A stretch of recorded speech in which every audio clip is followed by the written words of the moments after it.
Greetings, this is Tom with Buncombe Shinola. My friend Tiger Lindell Tate was a rock and roll photographer in Texas during the 70s, and we are out in the boonies north of San Antonio to go visit him and talk about his adventures.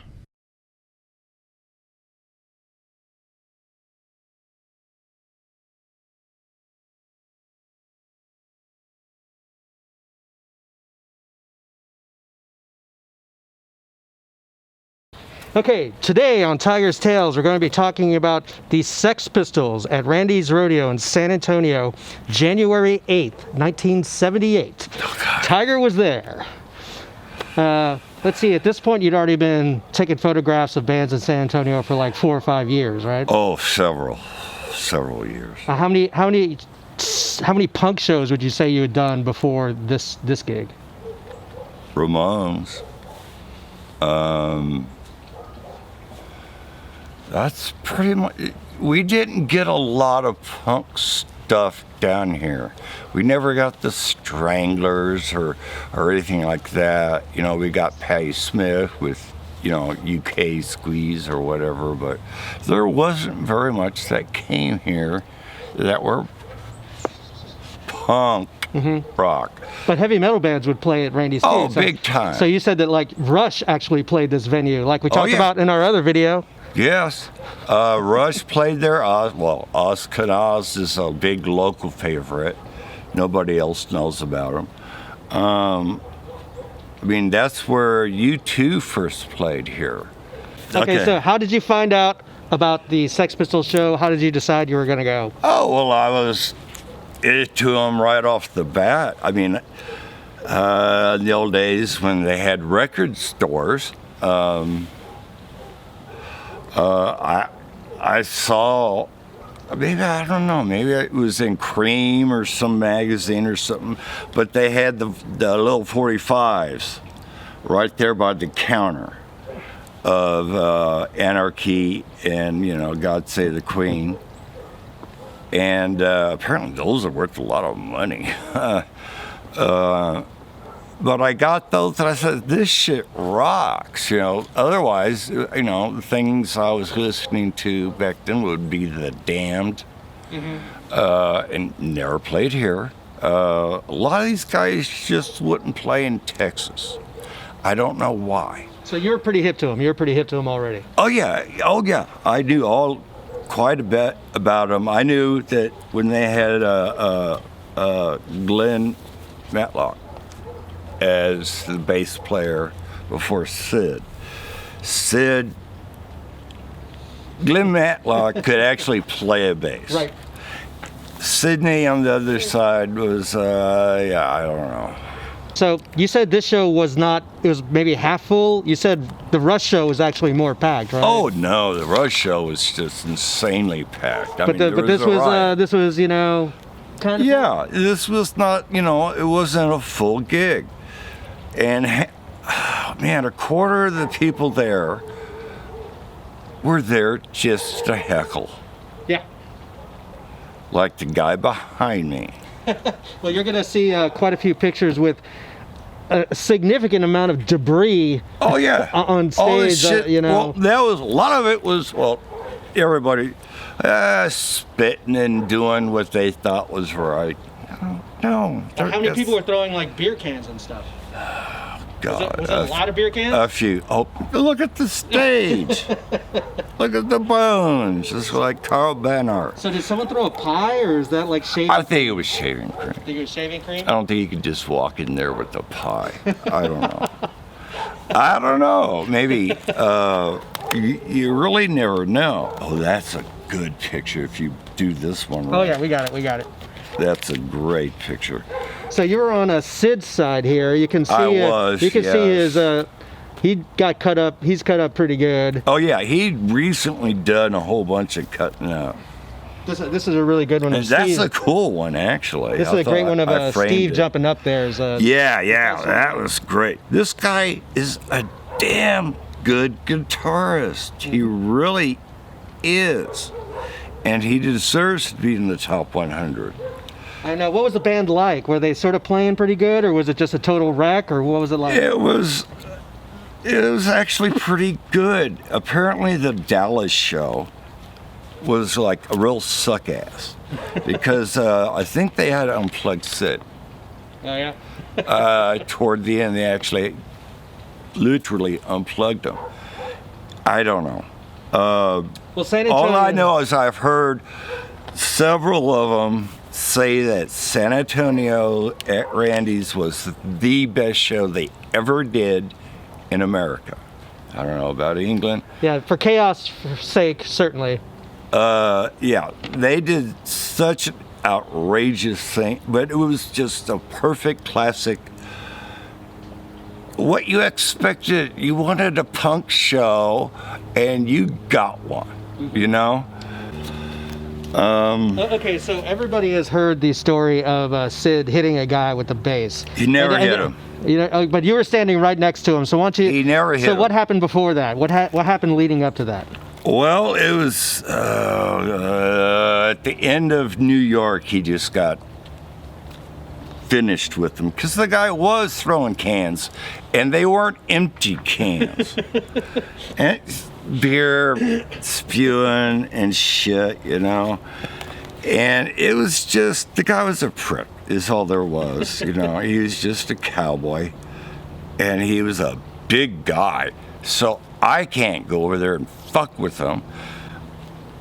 And because, you know, I'm carrying, you know, a couple grand worth of equipment, and there's just no way I'm going to take on somebody, plus the time spent, you know, wasting.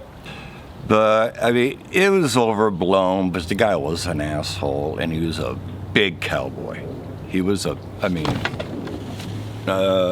maybe this tall. He's a big guy. But he was just such a big prick also, you know. He was egging him on. He deserved to get whacked. But it was just one of those history things. Like I said, you know, on the YouTube, where that one thing that's actually recorded, videotaped, you know, you see a flash, and that's me, and you see, you know, the guitar coming down, you know, his bass coming down. But he was just like doing this and yelling at him, and, you know, empty cans. Even, I don't know. The guy was there to be disruptive, pure and simple. But Sid missed? Oh, he was good at ducking stuff, but as far as him hitting the guy with the bass, no, never happened. It did not happen. I slid out just at the right time. So I've been reading quite a few descriptions of the show where they made it, you know, it's easy to say, oh, the crowd was very confrontational. I mean, was it just tangible, sort of? No, they loved it. I think most people there loved it. I loved it. I thought it was great. It was classic. Because they were late, they were just, oh yeah, where are we going? Come on, you know. It's just one of those gigs that's just a classic kind of rock and roll bullshit show. But they were great. I mean, look at this. Did you find it difficult to get good pictures with Yes. all the sort of mayhem around you? Well, that's the whole thing. I'm constantly I had this arm over my shoulder, you know, flipping birds and tossing beer cans, and I'm constantly being, you know, jostled. It's like the first time Rush played there. And, I mean, it was just crazy. I mean, they didn't pack the house, but the people that were there were packed with something. It was a good show. It's all you wanted in a punk rock type of atmosphere. So, you know, go ahead. It was fun. It was. I liked it, and it sounded good. Even Sid, who can't play a bass worth of shit, sounded okay. This guy was great. John Lydon was great. So you were right next to Sid. There seems like there's a whole bunch I was of right in pictures. front of him. Yeah. No, that far away from him. That's why he could take his base off and actually reach the guy. It was that close. And that's why guys got out of the way. A bunch of them are, you know, there's a lot of great action. Lots of great action. There's a lot of motion going on. And like this series here, I mean, these are actually pretty decent. And I mean, this one of him, you know, being a smirk, but then you see him smiling in the next picture. Yeah, there's lots of Sid smiling. Because he's fucked up. And basically, like this picture and some others, John Lydon was pretty much down on his knees, you know, just docking, you know, trying to not get hit by. They were throwing all kinds of stuff. People were spitting. You know, I don't know about you. I don't like to be spat upon. It's, I'm glad that sort of went away. Yeah, that was, you know, that's the Stranglers thing. I don't want to be spat upon, and for you to do that, you know, if you're that much of a punk, then you're an idiot. Look at all these beer cans. Well, no, that's what I'm saying. They're all. It's like, you know, Monty Python thing where the rabbit is killing everybody. Look at the bones, man. Look at the bones. But there's all this crap everywhere.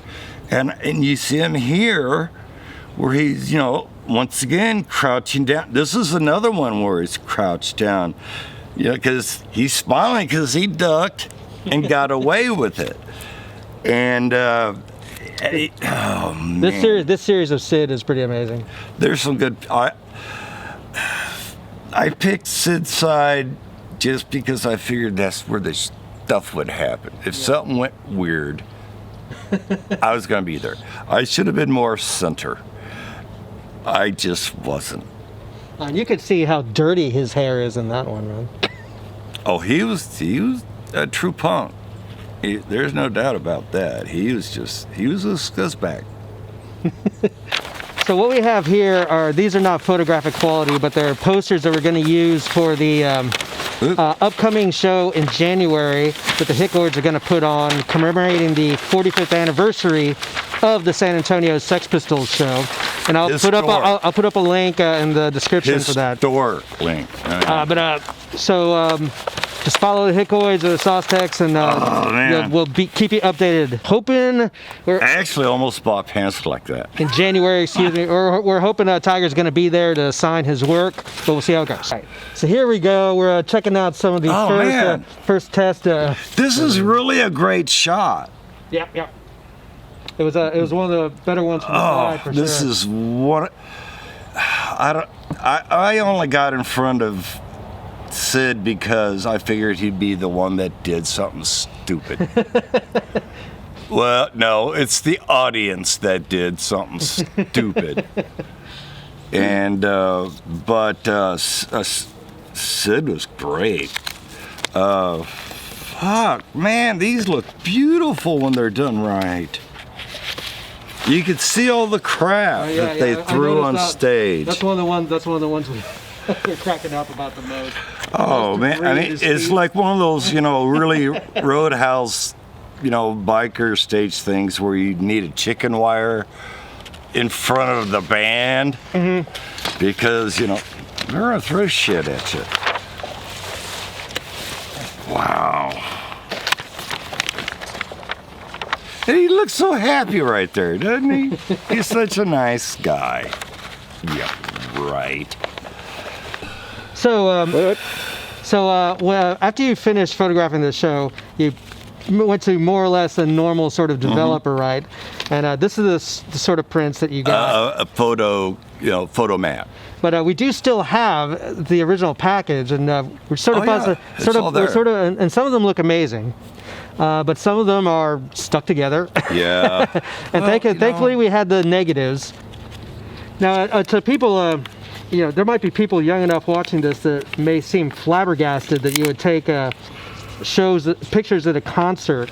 That's a good picture right there. If you find the negative. That's this important, but you just like took it to some like drive-through drop-off to get them developed. That's what I could afford. I was, just a punk kid, man. I couldn't afford it. But like we were talking with the Iggy Pop show, I dropped everything off, and they ruined right off 2 rolls. Totally ruined. I also had that kind of problem when I saw Steely Dan, one of the best shows I actually ever seen, believe it or not. Okay, so what was it like after the show was done? Everybody's just going outside having their cigarettes and, what's the freaking general out. feeling? Yeah, They were freaking out because, man, that was a weird show because they'd never seen. Not too often does a band member come out and attack the audience. And this is a show that nobody knew what to expect. You heard if you were reading back then, I guess it was Cream magazine and Circus and things like that. I think I heard Cream was coming back on whatever. And there was just all this hoopla about all this stuff going in over there. Meanwhile, I've talked to the Ramones and stuff like that, and they're telling me when they were in England, not Sid, but John Lydon was like, to quote Dee Dee, following us around like a puppy. And they were just kind of going, this guy's really weird. What the hell is wrong with this guy? That's the whole thing about like Randy's, like I said, because the Ramones played here. And, they talked to John Lydon and stuff about their being here. It got to Patti Smith, it got to all these other bands. And that's why they played Randy's, because they said that was the play. That was our CBGB. Mm-hmm. And so they said, well, yeah, San Antonio really was a rock and roll city. Fuck Detroit. That kind of shit. And we really were a rock and roll city back then. But yeah, after the show, it was just, you get in the car, you smoked heavily and go, wow, man, what the fuck was going on, man? You almost got clobbered. I said, yeah, I did. Cool. It was cool. It was great. It was perfect to me, as a punk band should be, back then. It was really kind of fun, but scary in a weird way, because you never knew what was going to happen to you, because people were throwing a lot of stuff. And having had Casey get knocked in the head with a full can of beer at this other thing, it can really hurt you. And these people just don't care, But, it's a punk thing. At least they weren't all pogoing, slamming. I hate that stuff because I can't take pictures when they're doing that. I just can't. It's just, I don't want my camera stuff destroyed. I don't want me destroyed. But I've been to shows like that, and you just gotta decide, no, I'm not going to take pictures. Just watch it, back off, safer. I was young, I don't know, I just didn't like it. Hey, I was thinking of something else. Sorry. So, so lots of people would say this is one of the most legendary Texas rock shows that's ever occurred. Any final thoughts on? When they say the best show was here, they meant it. They really. I've heard recordings of the Dallas show. I have some other stuff, other recordings from other shows. They sounded pretty damn good for what they were doing here,